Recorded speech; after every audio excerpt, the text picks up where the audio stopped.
was a gun. I'm not voting. If we want to build our nation. The problem with the Somalians. Just want to experience something else than a black man. Move on, move Can't be like a horse with blinkers on. Honestly say, I was about to have sex and then I pulled crap, up. but it's nice. Hi, my name is Alistair Isabel. I'm a singer, dancer, performer, and a producer. My name is Verseful Seconds. I'm a dancer and I dance like hip hop, contemporary in all styles. And I'm from DFA, Dance for All. My name is Kumbozo Tlatlene. I'm a dancer. My name is Miss Fancy Galada. I'm a singer, performer, entertainer, and a music arranger, and a writer, and a dance teacher. I used to dance. I'm Donvina Prince. I'm a saxophonist. Born and raised in Elsis River, Cape Town. I'm a songwriter, arranger. My name is Bongani Sochononda. I'm a marimba player, xylophone, vibraphone, a composer, a writer, and an entertainer. I was invited by Artscape to come to the rural area, and for me it was an honor. And I was blessed to be here because here in South Africa it's my first time to do such a thing because I've been doing it for many years overseas, and I'm glad that it's happening in the backyard of my home. Wow. And my highlight is working with the kids because I love working with kids. And when you hear outreach development, I mean, one thing's about a million things, because development comes in different spheres, and we kind of think it's one thing, but when you do this, you realize the need in the communities of these kind of projects. You don't realize how much people don't have the opportunity to get involved in these kind of things, the aspirations that young kids have. And for them to tap into that is absolutely horrendous when you think of the poverty that people have and they exist in. And of course, I mean, we all come from poverty, I presume.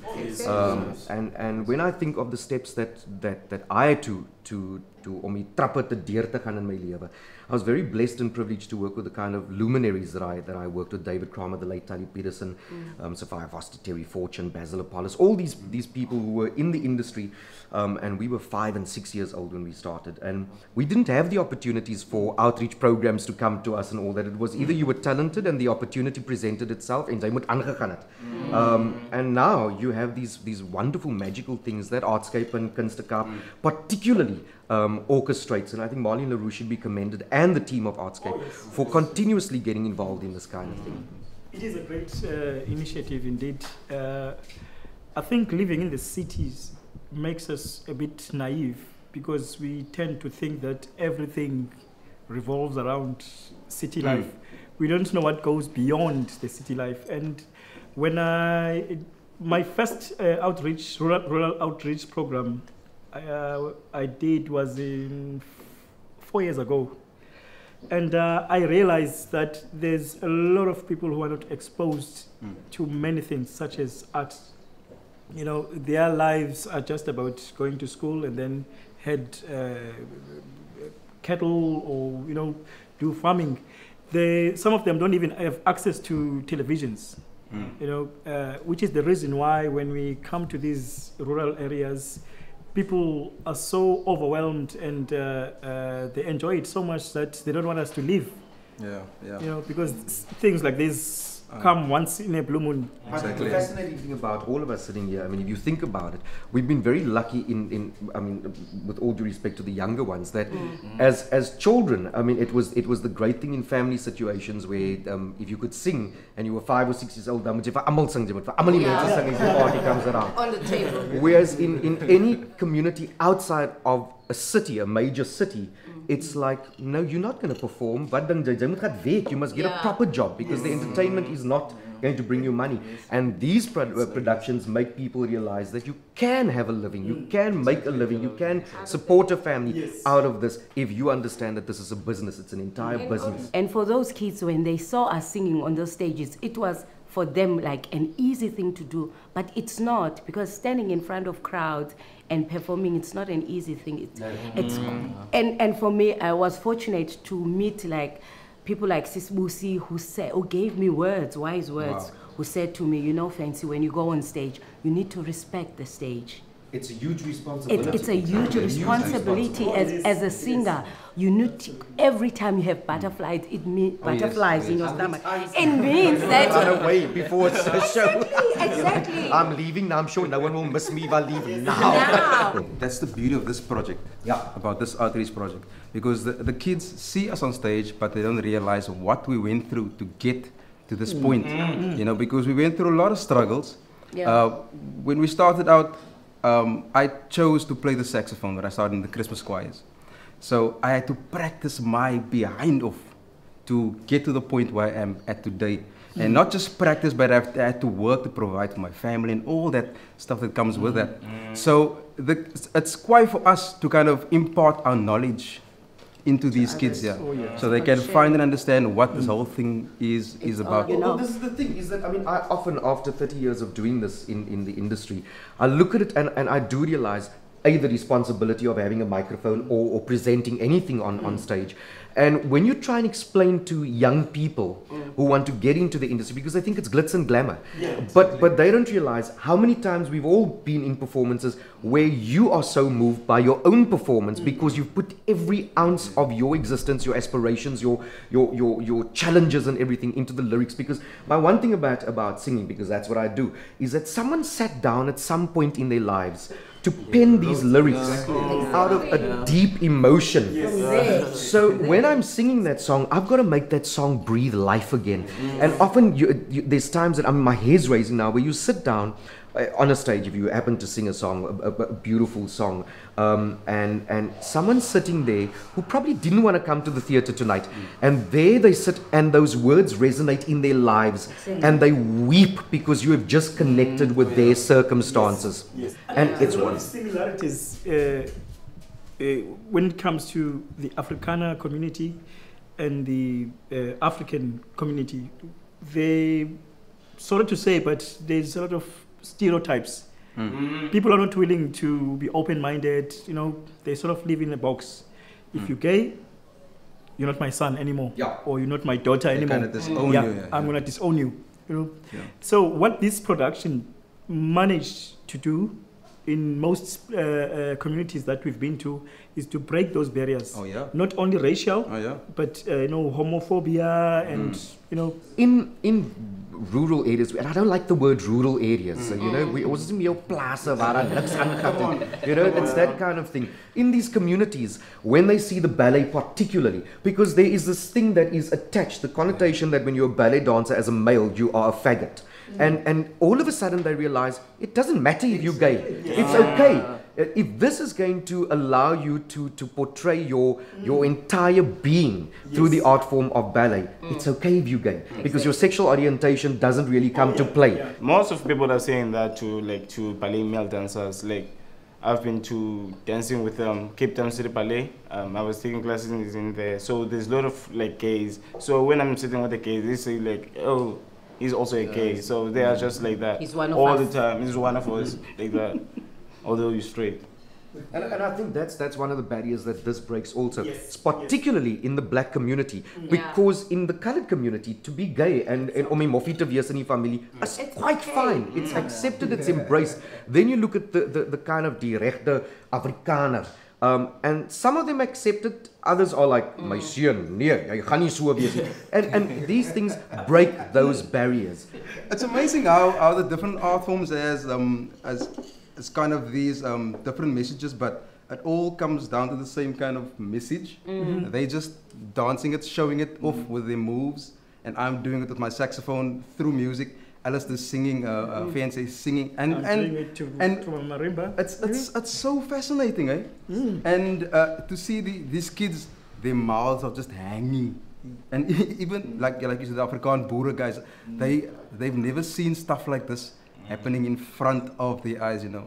And it's amazing how we all come together and we for one common purpose. We had great reviews from the people who were watching. Even you had the mayor herself, you know, she had very good words to say about the whole production. And I would recall her as saying that the only people that are going to make sure that we win this battle of breaking all these barriers are artists. Going back to the Cape Town situation, for instance, where people are still very divided, you know.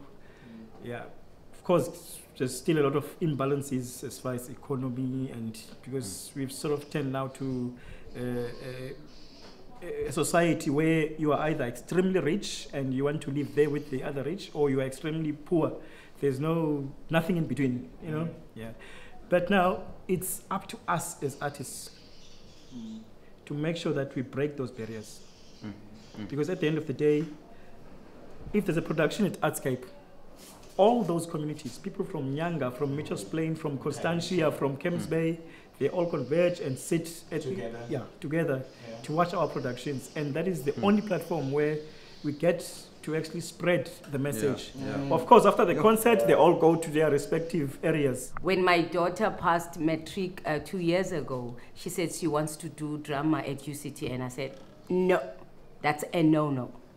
Not to come to this industry. You've got to get education, get a degree, and then after that you can decide if you still want to go this route, because I've seen. Okay. Yeah. I've the experience. I know it's not right, but, and fortunately she listened. Now she's doing her 3rd year in marketing. That's gonna help her too, in her, if she decides to go that route.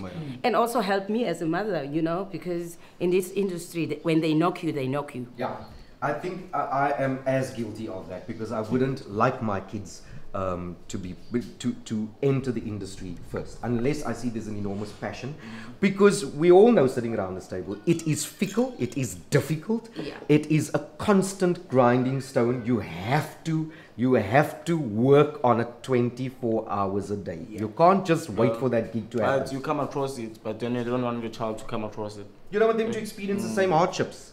You don't want them to have to go through the same struggles what they deurgegaan het, because it doesn't happen. It's not a job that you can send your CV and you get a job in an interview tomorrow. It's not going to happen. Hulle het ook iets te gedink, nee. Daar is nog, ze gaan nie nog geld maak hier, ze gaan nie, dis nog kan jy vir jou kan jy sê dis nog nie soos jou brood en botter, soos hulle sê, sal jy brood en botter is. Maar dan gaan ons wat jy eintlik maak uit. En as jy passie daarvoor en hoe dit kan uitbeeld vir die mense, nee, jy kan ver kom met dit dan. But have you guys ever had that? I can relate to what he's saying, because I remember when I decided to go and do music at UCT, my father took me to all the shebeens.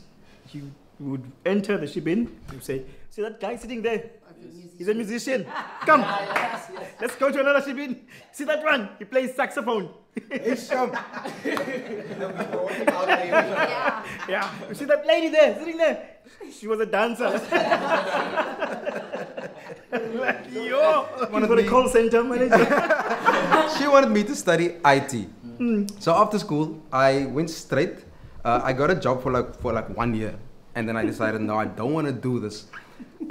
In fact, I took my swipe card in the middle of my shift. I went out and I swiped out. I went home. The manager still called, Don Vino, where are you? I'm not coming back.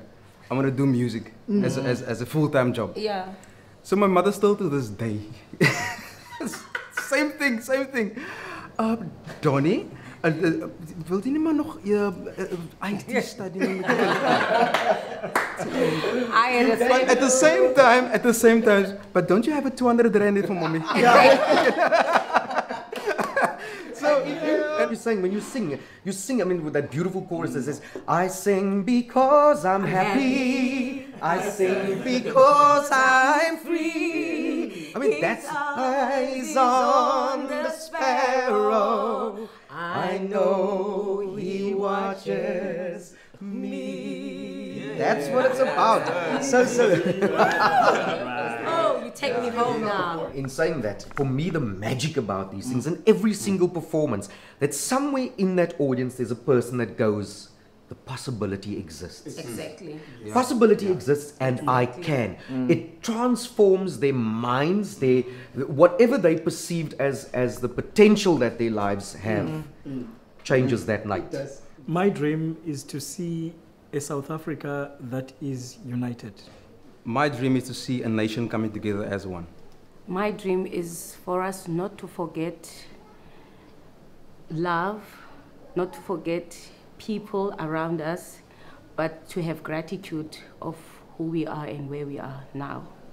My dream is to see Africans free. My dream is to be like a role model for the youngsters, that you can just to believe in your dream, and you will make it. My dream is that every single South African citizen will embrace the responsibility that they have to make this nation work, and that South Africa will become the beautiful diamond that she's supposed to become on this beautiful continent called Africa.